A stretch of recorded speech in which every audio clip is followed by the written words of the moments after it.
வாழ்க வையகம் வாழ்க வளமுடன். வாழ்க்கை மலர்கள் நால்வோர் நற்சிந்தனை. டிசம்பர் 18. தலைப்பு சிந்தாமணி. சிந்தாமணி சிந்தை மணியான நிலை. அறிவு சலனமற்று புலனடக்கம் பெற்று உறுதி பெற்ற நிலை. தன் உயிர்நிலை உணர்ந்தபின் அங்கு கிட்டிய ஆற்றலால் உயிருக்கு மூலநிலை அறியும் ஆர்வம் எழுகின்றது.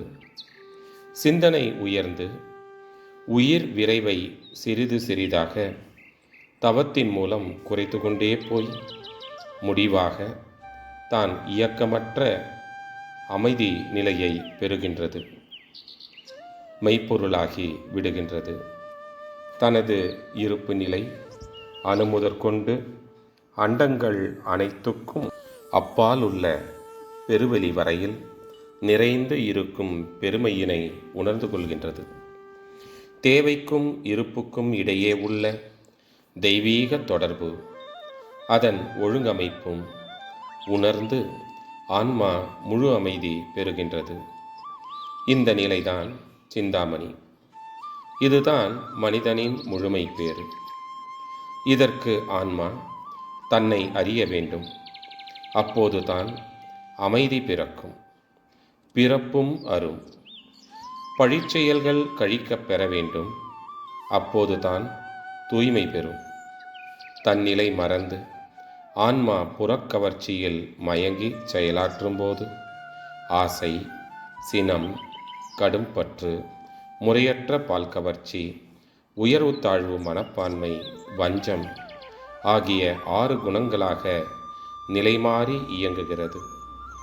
இதன் விளைவாகவே பழிச்செயல்கள் விளைகின்றன. உள்ளத்தில் கலங்கமும் உடலில் நோயும் பதிவாயின. இதனால் ஆன்மா சிறுமைப்பட்டு துன்புறுகின்றது. இந்த நிலையிலிருந்து ஒரு நல்ல திருப்பம் அதற்கு கொடுத்தாக வேண்டும். எனவே இச்சையே தொழிலாக உடைய ஆன்மாவை அதன் போக்கிலிருந்து திருப்பிவிட வேண்டும். இது மனித குலத்திற்கு இன்றியமையாதது என்று நம் முன்னோர்கள் கண்டனர்.